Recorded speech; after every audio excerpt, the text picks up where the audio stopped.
आम आदमी पार्टी की आज संगठन के एक हिस्से की आज यहाँ बैठक थी।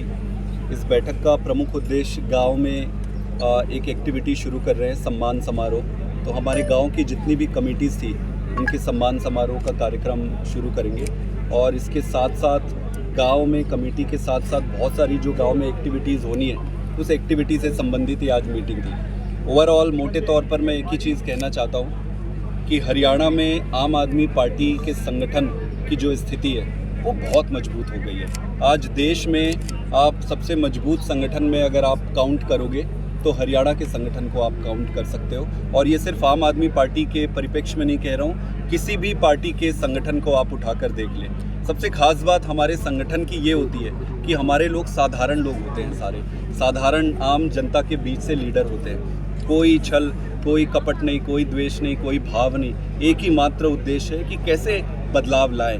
तो सारे लोग एकजुट होकर और इनके ट्रिक्स और टर्न्स को जो है वो जो ये खेलते हैं दूसरी पार्टी वाले, उसको सीखते सीखते आगे बढ़ेंगे। और इस बार आम आदमी पार्टी की हरियाणा में विधानसभा में चुनाव जब होगी तो सरकार जरूर बनेगी। सर, आपने बदलाव यात्रा की बात की है, पूरे हरियाणा से बदलाव यात्रा निकालने की बात कर रहे हैं। कब ये यात्रा निकलेगी? और आपने ये भी कहा कि हरियाणा में जींद में महारैली होगी, तो ये कब होगी सर? ये आने वाले महीने 1.5 महीने के बीच का शेड्यूल है। डेट अभी अनाउंस नहीं की है। आज का डेट आज स्पेसिफिक रूप से गांव में जो छोटी मीटिंग होनी है सम्मान समारोह उसकी थी। इसके जस्ट बाद 15 से 20 दिन के बाद बदलाव यात्रा शुरू हो जाएगी और फिर लगभग जनवरी में किसी समय महारैली का प्लान किया है, लेकिन डेट अभी वो फ्रीज नहीं हुआ है तो वो थोड़े दिन में आपको बता दूँ। देखिए, सच्ची बात ये है कि मैं किसी जीत के लिए अकेले जिम्मेदार नहीं हूँ और हो भी नहीं सकता हूँ। अगर मैं ऐसा माना तो समझो कि वो गलत होगा। इतने निस्वार्थ भाव से लोग लगते हैं, वॉलंटियर बेचारे सामने भी नहीं आते। भगवान की कृपा से मैं आपके सामने हूँ तो मेरा चेहरा दिख रहा है, लेकिन इसके पीछे हज़ारों लोग। तो सबसे इम्पॉर्टेंट चीज़ है केजरीवाल जी का चेहरा और मान साहब का चेहरा। जिसके पास ये दोनों लीडर हों तो हम सेल्समैन हैं, हमारा प्रोडक्ट ऐसे ही बिक जाता है। तो सर वो स्ट्रैटेजिक डिसीजन होता है, सीएम फेज कब होगा, कब अनाउंस करेंगे, समय और परिस्थिति देख के पार्टी तय करेगी। अगर जरूरत पड़ेगी तो डेफिनेटली करेंगे, आने वाले समय में वो डिसाइड। हरियाणा में अपना मुकाबला किससे मानते हैं? अपना मुकाबला किसी से नहीं है। हमें अपने काम पे फोकस रखना है, जनता से बात करनी है और जनता इन दोनों पार्टियों से त्रस्त है।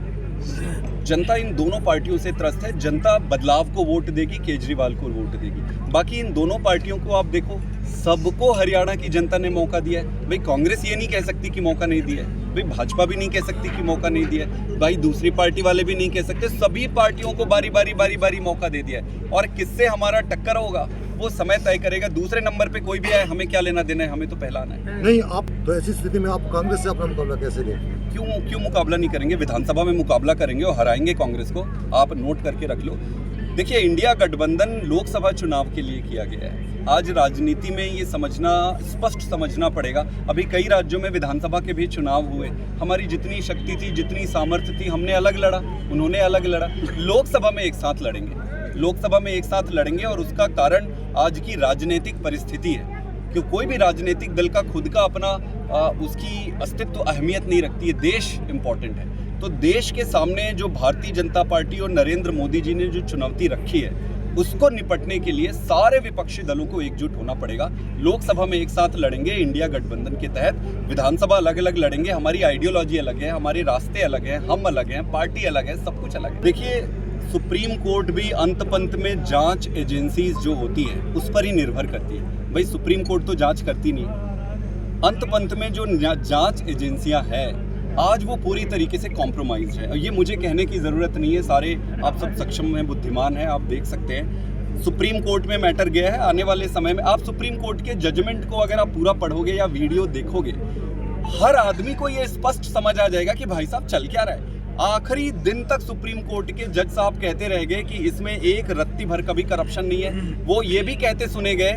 कि भाई ये 2 मिनट भी नहीं टिकेगा ये। अंत में जब वो निर्णय आया तो थोड़ा विपरीत आया है, लेकिन वो अंतिम निर्णय नहीं है। हमें वेट करना चाहिए। न्याय संस्थाओं पर भरोसा है, सुप्रीम कोर्ट पर भरोसा है, भगवान पर भरोसा है, जनता पर भरोसा है। सच्चाई की परीक्षा होती है, ये आज का ही नहीं है। आप किसी भी युग में उठाकर देख लो, सच्चाई को सबसे ज़्यादा परीक्षा देनी पड़ती है। हम भी दे रहे हैं, जीत होगी। वो तो देखो, अब सारे राज्यों में चुनाव था तो सारे बिजी थे। अब सारे राज्यों के चुनाव खत्म हो गए हैं तो अब इंडिया गठबंधन की कोऑर्डिनेशन कमेटी जो है वो बैठेगी और सभी पार्टियां अपने हिसाब से बैठ के डिस्कस करके वो तय हो जाएगा जो भी